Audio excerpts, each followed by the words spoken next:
Reminds me of the kind of insidious traits that we also see present. So if you look at the examples of the ones that you just gave of The Hobbit, like Frodo Baggins, or you look at Harry Potter, both of them also experience the envy of their call to adventure. Mm-hmm. So there are others who envy their call to adventure. And often you find that, again, while we don't have our call to adventure, we may envy someone else's. Yeah, well, that's also a very central observation, I would say. So the first story in the Genesis, in the Old Testament, the first story about actual human beings that are in history is the story of Cain and Abel, because Adam and Eve are, well, they're made directly by God. So the first two humans in history are Cain and Abel.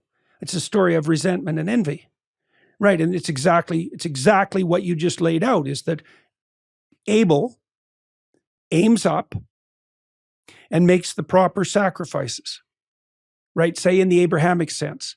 And because of that, everything he does works. And Cain makes second-rate sacrifices and deceives himself and other people and God and fails. And instead of learning from his failure, he becomes bitter. He shakes his fist at God and complains about the structure of reality itself. And then he becomes murderous and kills his own ideal. And then his descendants become genocidal. And then you have the flood.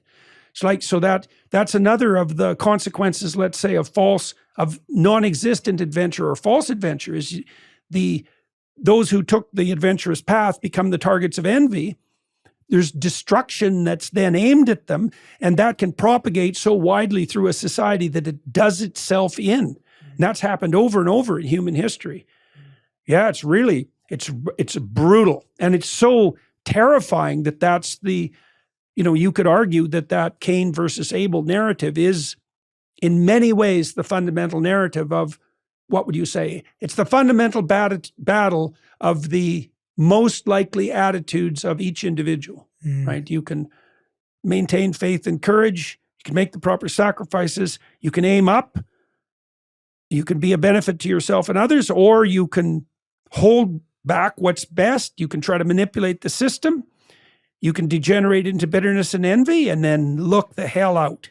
Right. Right. Yeah. And this is one paragraph, that story, right? It's like 12 lines long. It's a stunning miracle of compression.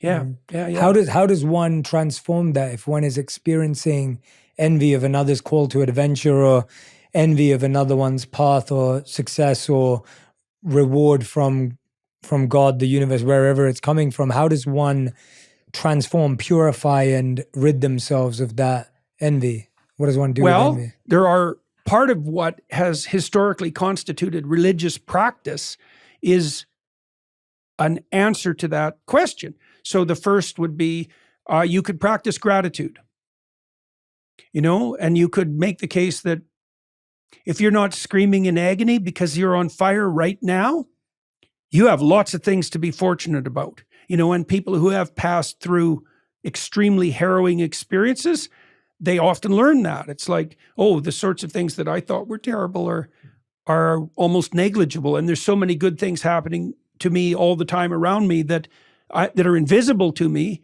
maybe because of my arrogance, that I'm just blind to them. So the practice of gratitude, that's a standard religious exercise, I would say, across the domains of valid religious systems.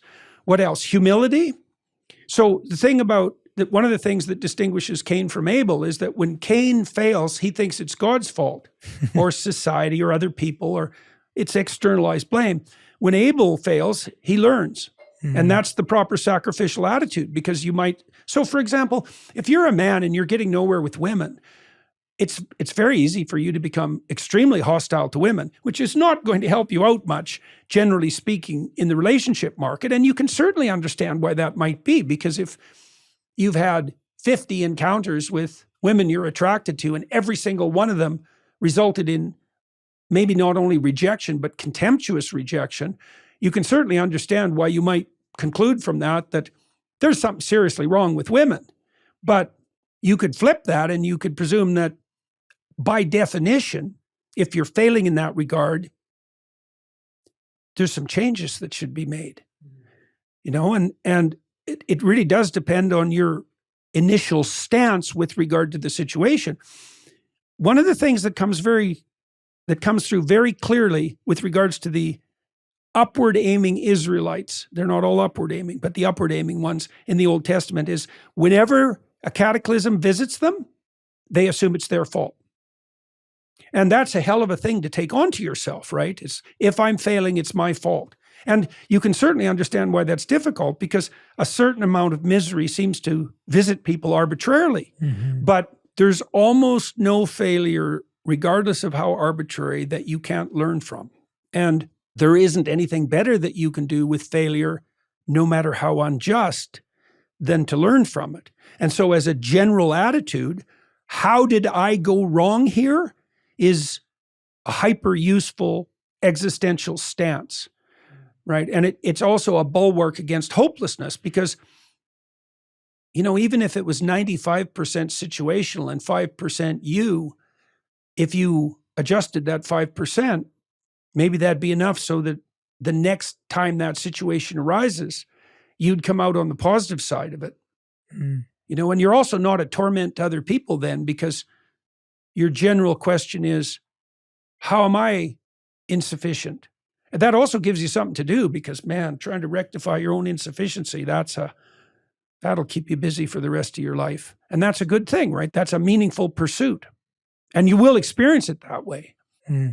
Working on your own insufficiencies. Yeah, well, it's an inexhaustible source of possibility, right? Because there's always, you could be better at something than you are, no matter how good you are at something, and no matter how many dimensions you're doing that analysis in simultaneously, right? It's like a horizon of opportunity in some ways. That's the flip side of it. Your insufficiencies, the flip side of your insufficiencies are the opportunities that growth in those dimensions would represent. And that's a good way of looking at the world.